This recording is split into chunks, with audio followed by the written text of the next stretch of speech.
Bab 1. Surat yang tidak pernah kering rahasianya. Pernahkah engkau bertanya dalam diam, mengapa Allah mewajibkan kita membaca Al-Fatihah dalam setiap rakaat salat? Mengapa bukan surat lain, padahal Al-Quran penuh dengan kalimat agung? Seakan ada sesuatu yang Allah sembunyikan di balik 7 ayat pendek itu, sesuatu yang tidak cukup dibaca dengan lisan, melainkan harus ditembus dengan ruh.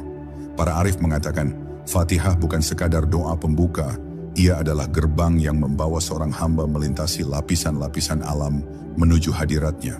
Dan setiap kali ia dibaca, sebenarnya engkau sedang mengetuk sebuah pintu rahasia yang tidak semua orang sanggup membukanya.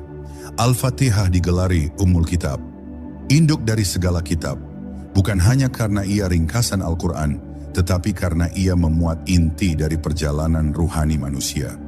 Di dalamnya ada pengakuan, ada permohonan, ada penyerahan total.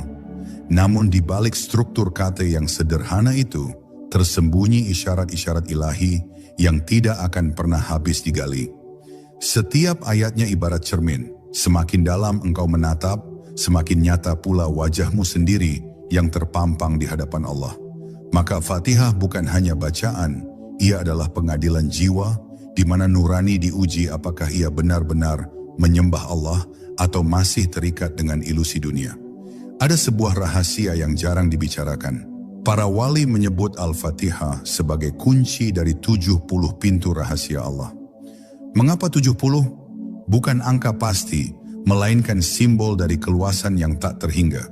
Setiap kata dalam Fatihah ibarat kunci kecil yang ketika diputar, membuka pintu cahaya, dan di balik pintu itu ada pintu lain, dan seterusnya tanpa batas.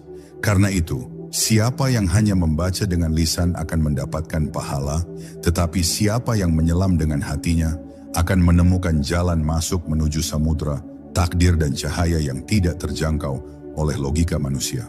Tidak heran jika doa seorang hamba tidak akan pernah sampai kepada Allah kecuali melalui Fatihah. Ia adalah syarat agar permintaanmu menembus langit. Fatihah adalah paspor gaib, tanda izin untuk berhadapan dengan Rabb semesta alam. Seseorang yang berdoa tanpa Fatihah bagaikan seorang pengembara yang mengetuk pintu istana tanpa memperlihatkan surat izin. Maka, barang siapa yang ingin doanya diterima, rahasianya dimudahkan, dan hatinya ditenangkan, hendaknya ia tidak membaca Fatihah sekadar rutinitas, tetapi menjadikannya jalan pulang menuju Allah. Maka kini, renungkanlah dalam hening. Berapa kali engkau sudah membaca Al-Fatihah dalam hidupmu?